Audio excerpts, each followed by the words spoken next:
10 күндөн жакшы болот, 15 күндөн жакшы болот деп атып апам азыркы маалда комага түшүп калды. Бул макоолук. Мындай эле айтып коеюн.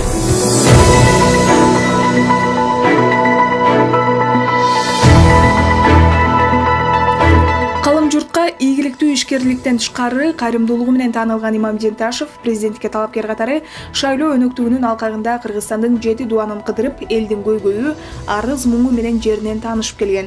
Борборубуздун тургундары менен алгачкы жолугушуу Бишкектеги спорт сарайында өтүп, коомдогу акыйкатсыздыкка күйгөн Перизат Жукеева Имамжин Ташевка кайрылып, көзүнө жаш алган.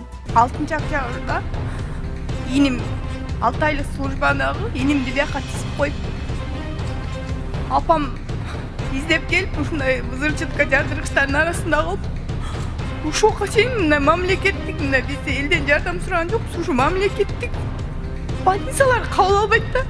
Частныйга көрсөтүп келдик, ушуга чейин эртең жакшы болот, 10 күндөн жакшы болот, 15 күндөн жакшы болот деп атып апам азыркы маалда комага түшүп калды. Меди деген больницада жатат, күнүнө 20 миңден 300 миң болду азыркы маалда. Бирок эмнеге ушу мамлекеттик больницалар неге ушу кабыл алышпайт? Мен штрафка 2 жолу, 3 жолу арыз жаздык, карашкан жок. Ким карайт ушуну? Эже, атыңыз ким? Перизат эжеке. Азыр кетпей туруңуз, Сиздей ые төгүлгөн кыргыздын жараны 1000 эмес, 100 миңге жетти. 100 миң эмес, 100 миңден ашты. Чындыгында. Бирок эмнегедир алдыга эме кыла албай койдук, аттай албай койдук. Мен сизге азыр кетпей туруңуз мүмкүн болсо. Бул макоолук. Мындай эле айтып коеюн. Кылам деген адам, эгер кылам деген жүрөгүндөн ниети болсо, тооду тоңкоруп, зооду зоңкоруп атат.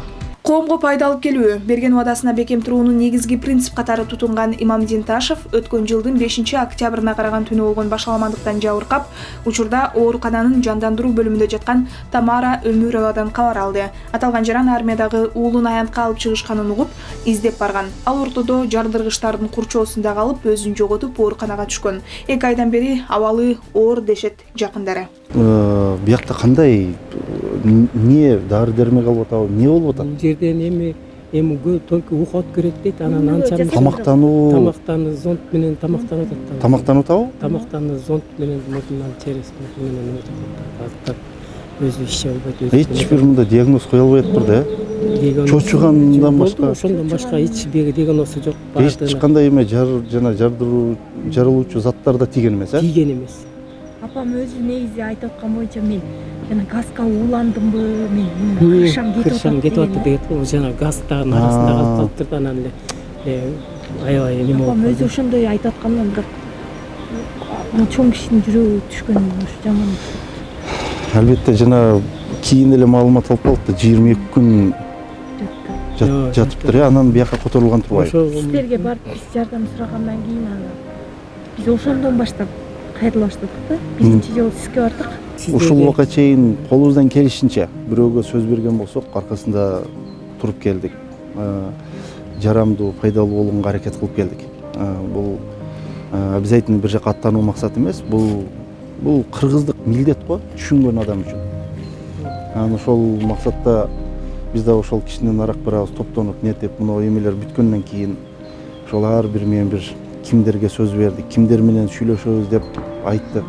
Ошолор четтен баштайлы деп эле эң эле эме карасак, ошол сиз маалымат берипсиз, 22 күндөн бери комада жатып. Ушундай дегениңиз эми чындыгында колубуздан эмне келет? Азыр күндө Кудайдан жараткандан шыпа суроодон башка эчтеке келбейт. Оор абалда калган үй бүлөгө материалдык жана моралдык колдоо көрсөткөн Имамжин Ташев мындан ары да ар тараптуу жардам берүүгө даярдыгын айтты. Рахмат, эми ушундай дагы жок. Атуулукту милдетиң аткарып, ушундай элдерге жакшы жардам Көрсөм, колубуздан келишти. Жолугуң көтөрүлө берсин. Көрсөм, иште ойлогон оюң баары ишке ашсын. Дуа кылыңыз эми.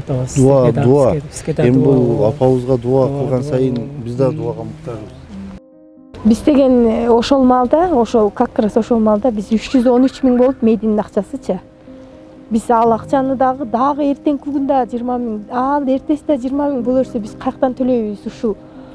Госко ушу алгыла деп ушу кимдин үнү жетет деген ой болду да, кимге барабыз деген. Анан ошо Имамидин Ташев ушундай иштерди чечип берет деген эле ой кетип эле анан ГОСко ушу эмнеге ГОСтогу жумуштар ушу эмнеге ГОСтогу больницалар эмнеге ушу алышпайт, эмнеге ушундай карапайым элди карашпайт деп ушундай кайрылгам да. Шайлоо болуп атканда жардам берилбейт деп бизге негизи эскертүү келген. Анан ушул бүгүн жардам берип кетти. Чоң рахмат. Кыргызбыз дегендер көкүрөгүндө бир дарамети бар. Кыргыз деген кыргыздар бири-бирин таштабайт, бири-бирине жардам берет, бири-бирин көтөрмөлөп сүйрөйт. Биздин ушундай чыгаан уулдар болсо, бири-бирибизге сабак болсо, бири-бирибизди немесе бирин болбосо биринин жүрөгү ойгону. Шайлоого чейин эл менен тыгыз иштеп келген Имамдин Ташев шайлоодон кийин да элге кол сунуусун улантууда. Белгилей кетсек, Үгүт компаниясынын алкагында башкаларга жардам берүүгө ага мыйзам тыюу салган болчу. Имамдин Ташевдин кыргызстандыктардын социалдык экономикалык абалын жакшыртуу боюнча бир топ идеялары бар. Буга чейинки иштери аны мыкты адис, жетекчи жана элинин камкор уулу катары кенен сыпаттап турат. Имамдин Ташев чоң саясатчы же чиновник болбой эле элге кызмат кылса болоорун буга чейинки иштери менен тастыктап келет. Бул багыттагы ишин мындан ары да уланта бермекчи. Ал октябрь окуясында курман болгон Үмүтбектин жакындарынан да биринчи болуп кабар алып, Куран окутуп ата-энесине батир берген. Медал, үй-жай же бир байлыкка алмаштыргыс нерсе да. Ушундай кабырга кайышып турганда биринчилерден болуп, барып көңүлүмү сурап, телефон чалып, үйүмө барып Куран окутуп барып келишти. Имамдин Ташев баалаган сапаттары бул байлыгы дагы эмес, билими дагы эмес. Эң жөнөкөй адамгерчилиги да. Эң жөнөкөй адамгерчилик. Имамдин Ташев акыркы 10 жылдан бери чек ара маселесин чечүүгө ар тараптан колдоо көргөзүп келет. Мугалимдерге, врачтарга, Ички иштер министрлигинин кызматкерлерине жана эмгек мигранттары үчүн өз наркында бериле турган 500 батирлүү турак-жай комплексин курган. 10 балалуу жаш үй бүлөгө 3 бөлмөлүү, 4 темдүү болгон 2 үй бүлөгө бирден үй белекке берген. Кыргыз армиясына жардам берип, аскерлерди ар тараптуу колдоп келет. 500 орунду жалпы билим берүүчү Кут билим мектебин тургузуп берген. Коронавирус пандемиясы учурунда бейтаптарга жардам берип жатып, баатырларча каза болгон ыктыярчы Адинайдын, белгилүү аалым Чубак Ажы Жалиловдун, иликтөөчү журналист Улан Эгизбаевдин үй бүлөсүнө батир берген. Ташев улуттук идеологияга багытталган кайрымдуулук иштерин мындан ары да уланта бермекчи.